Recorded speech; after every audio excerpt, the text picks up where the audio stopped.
uniting song across the universe. Welcome to the 803rd Interstellar Song Contest! Oh, we're so staying. We're staying. Hello, everyone, and welcome back to another Doctor Who review. Today we are talking about the Interstellar Song Contest of Season 2, Episode 6, or Series 15, however you want to describe it. I am Dalton Burdett with the amazing Nick Iricchio. Nick, how are you, my friend? I'm doing good, buddy. Great. Glad to be here. If you're new to the channel and new to our Doctor Who reviews, I did episode by episodes of Season 1, or Series 14, and for Season 2, we did 1 through 4 in one mega video. Now we've done 5 and now 6, and Nick, this is when shit really starts to hit the fan. And before we get into it, guys, spoiler warning. If you have not watched Doctor Who Season 2, Episode 6, the Interstellar Song Contest, we are going to spoil the shit out of it. And there's tons of stuff to spoil in this. So please don't let it get ruined for you. Go watch the episode, then come back. Nicholas, so much happened. But I want to start off by saying that I enjoyed the episode. I really did like it. I think I even liked it more than last week's episode. Not as much as The Well. That's still like my favorite one of the season, but I really liked the episode. I like the idea of, first of all, just the Interstellar Song Contest was like just a fun, silly, like Doctor Who idea, but also just the way that everything was going so wrong, and when, you know, the antagonists came in to release them into space and then, you know, get 3 trillion people watching to just get seared with this noise in their head. Like, I thought it was a very interesting story. I thought it was very interesting commentary politically. And, you know, just, you know, seeing like the TARDIS and the Doctor just get sucked into space was like very like unsettling. Dude, the shot of the towers with all the bodies just floating. Yes. Like, honestly, top Doctor Who shots, I think. Yeah, it was great. And this episode had the writer of Juno, Dawson, and I thought they did a really great job. And, you know, I like Russell T Davies, but, you know, he's been writing a lot of the new episodes, so whenever you get, like, a fresh new script and voice, it feels really, really good. And you could tell that this was, like, a fresh voice.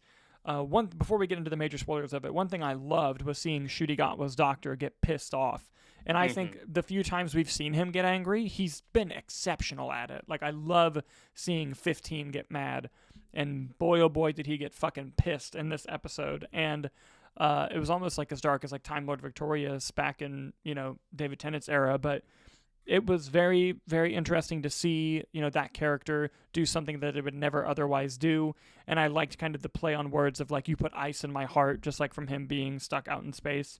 It was very cool. It was very cool. I enjoyed it. But before we get into the big spoilers of it all, what were your overall thoughts on the episode? No, I agree. Something that I really enjoyed was it felt like the Doctor was kind of problem solving again. Yes. You know, I feel like a lot of this stuff during Ncuti run, I was going to try to do the seasons like you had said, but I think a lot of the times it kind of ends on a lot of convenience notes, you know, and this one actually felt like he was trying to work, and there's a lot of plot convenience, right, of like who he's paired up with and stuff in that scenario, but that's always kind of been Doctor Who. But it felt like he was actually problem solving, and that anger, that drive, I thought worked really well. And I think that just the whole premise of like, oh, you think this is going to be a silly, campy Doctor Who episode with this song contest, and then it just takes just the darkest turn that you wouldn't be expecting. I thought worked really well. I liked that we got a little bit of Belinda just kind of on her own, vibing with another group. I thought that was really interesting, and I think it was just the sheer scale and ambition of what these bad guys wanted to do, and the fact that the show was willing to push and actually execute on certain elements of it. I thought was very fun to watch, and overall, I did enjoy it. You know, I think we've had, you know, I wouldn't put this in the top seasons of the show, right? I think we have a lot of great Tennant runs. We've got a lot of great Matt Smith runs, but I think this whole season has been a vast improvement over Gatwa's first season, and Correct, as yeah. well as even the David Tennant anniversary specials. So it's been nice to see. We've had a few really good episodes in this past sort of run. So I was kind of mixed. I liked it a lot more than the Barber episode, but even then, I still thought that was kind of a decent, if not a little bit underwhelming episode. But when you're looking at the Well, when you're looking at Lux, and now this, I'm really hoping that they nailed this finale. Yeah, no, 100%. I really, really hope they knock it out of the park, especially considering the last finale left a lot of people underwhelmed. I really hope that they do a good job. But let's get into the spoilers, buddy. First of all, we got to see Susan. Holy shit. And this was something that they kind of teased last season a little bit in the Maestro episode, where he mentions about having a granddaughter named Susan. Of course, she is from the original Doctor Who series, the classic series. She's the original companion, the Doctor's granddaughter, Susan. When he is dying, when the Doctor is kind of freezing up from being in space, he sees visions of Susan, and it's the same actor. It's Carol Ann Ford telling him, like, no, giving him the inspiration, but also she says, come and get me, because for those of you who remember, way back in the 60s, when the Doctor left Susan, he gave a speech in which he said, one day I will come back, and in the TV show, he still has not come back to get Susan, has never returned. He does briefly, if you follow like the audio dramas, but there's some debate as to whether those are officially canon or not. But I thought it was very cool to see. I hope it's not just something we see one time. I hope it leads somewhere. That would be really amazing.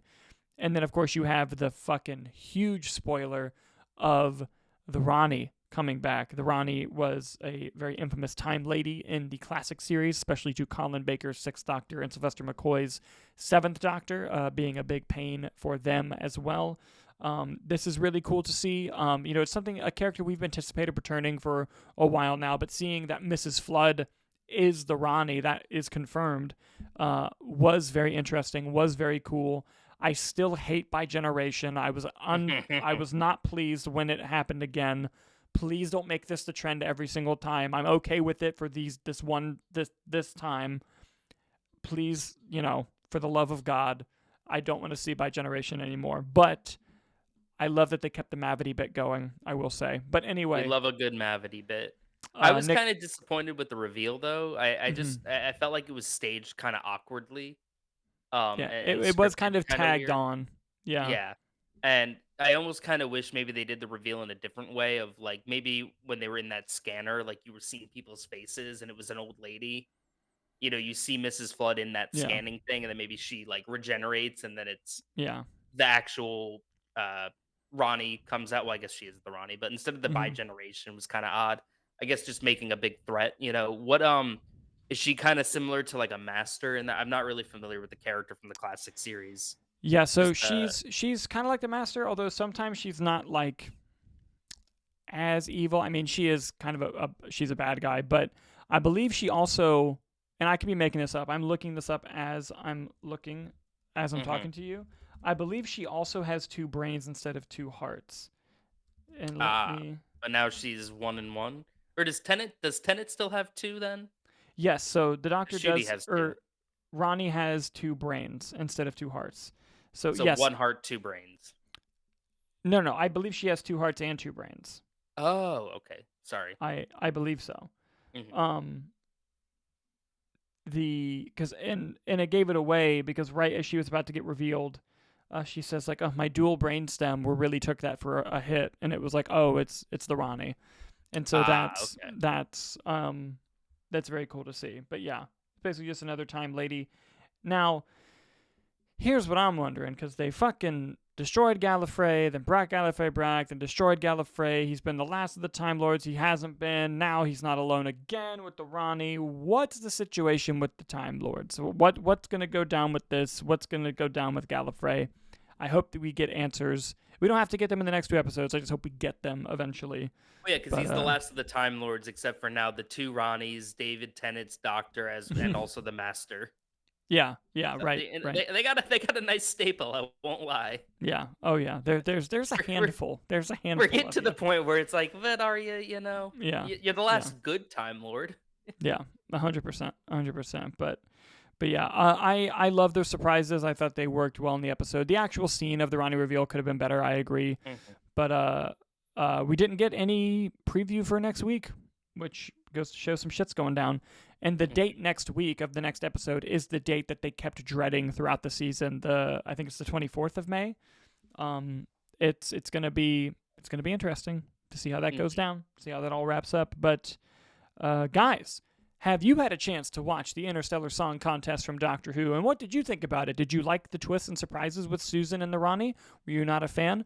Let us know down in the comments below. And as always, guys, thank you so much for watching. and we'll see you on the next episode of Doctor Who.